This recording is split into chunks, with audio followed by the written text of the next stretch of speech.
گشت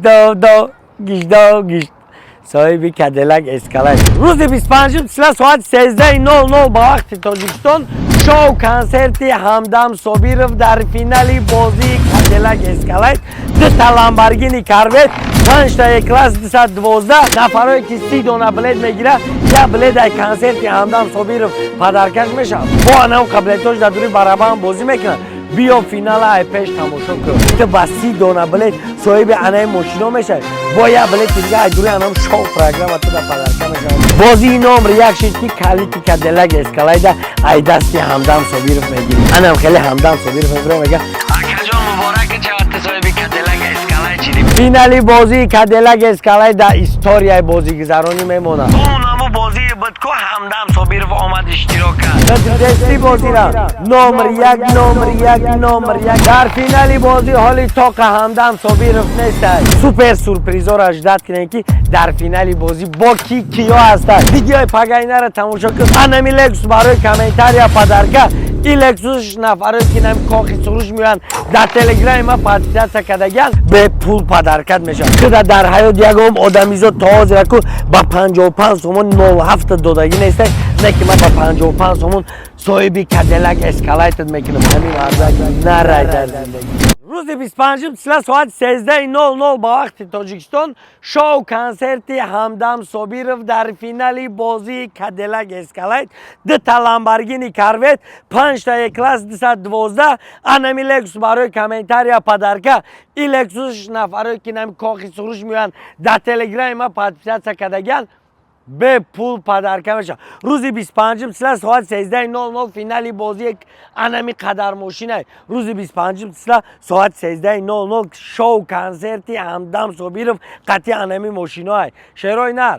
انهی را بازی میگن نرخ بلیت 55 سومونه نفرایی که 30 دونه بلیت میگیره یا بلیت در کنسرتی همدم صابیرov پدرکش میشه با انم قبلیتاش در دوری برابر بازی میکنن بیا فینال ای پیش تماشا کن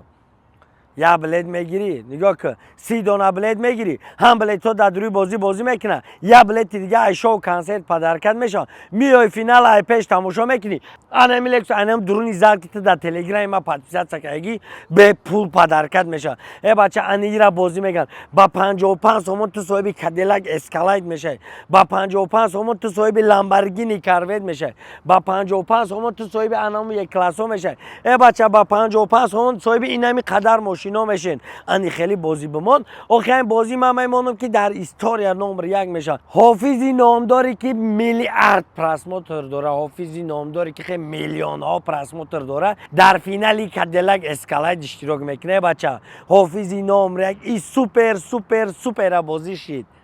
بازی نمبر 1 شید که کالیتی کدیلک اسکالت ای دستی همدم صابیرov میگیری ای بچه تا دستی بازی را نمبر 1 در لوبا جای هم دوشنبه کنه موضوعی من رکلامش میره تا بازی را تماشا کنم من چه خیلی شو میکنم منم شومن میگن اکی داستان آخی من نسیام کنه که خدا بگیره تا من چند بار گفتم مرا راست میمونی با من گپ زدن میگیرم من شومنم یا شو میکنم عقل آدم درست نمیگیره نه خود در فینالی بازی تا برای حافظی میلیارد پرسموتر میگیره کو میلیارد پرسموتر داره که انم را بیاری در فینالی بازی اشتراک کنه روز 25 ساعت 13:00 فینالی بازی کدیلک اسکالت ای اکا آخی من گفتم اکی داستان من نسیام کنه که من شومنم در فینالی بازی حالی تاق همدم صابیرov نیست شما پروست خیلی سوپر شو جایزه را سوپر سورپریزا را اجداد کنین که در فینالی بازی با کیا هست ویدیو پگاینه را تماشا کن با کی میبره ای بچه فینالی بازی کدیلک اسکالت در استوریای بازیگزارانی میمونه فینالی بازی لامبورگینی کاروت در تاریخ میمونه فینالی بازی کدیلک اسکالت در لوبای کس میگه که بچه اونمو بازی بود که همدم صابیرov آمد اشتراک کرد با دو تا دیگه سوپر شو جایزه بجایی داره ما کو حالی واشم پگه میبره تو با 55 سومون صاحب نگاه چه خیلی ماشینا میشه تو با 30 دونه بلیت صاحب انای ماشینا میشه با یه بلیت دیگه ای دوری انم شو پروگرام تو در پدرکه میشه که میای بازی را ای پیش تماشا میکنی میای بعد میگی که هی نظره آ بیا کدیلک بگی اپای نظره فهمیدی روزی 25 سیلاکو انم خیلی همدم صبیر فبرای میگه اکاجان مبارک چه صاحب کادیلاک اسکالای چیدی با 55 سومون ای بچه تو کادیلاک هم میزنی همدم صبیر در پیش زنده باید میخونه تزیق نشوخی صاحب کادیلاک اسکالای چیدی مو برای انم قکو برد کردن ایترا باید شو پروگرام هایی که خیلی پیشواز میگیریم باید چی میگیریم خطون کیف میکنیم نه بچه ما مهمانداری را هم خیلی میکنیم بزن ماشینی مرا بود ایجا پدرکاش همدم صبیر تو او پاره تلفن رقص میکنی همدم صبیر و ای پاره تلفن برای تو باید میخونه روز 25 مثلا ساعت 13:00 فینالی بازی کادیلاک اسکالای دی ای بچه دو تا دیگه سورپرایز شاه جایزه دارم که غیر همدم صابیرف با کیا میشوه ویدیو پگره تماشا که ما چیکار میکنم ای بچه زندگی انمی در زندگی یا ریسک میکنی یا نمیکنی یا ریسک کردی بور کردی طرفه میشه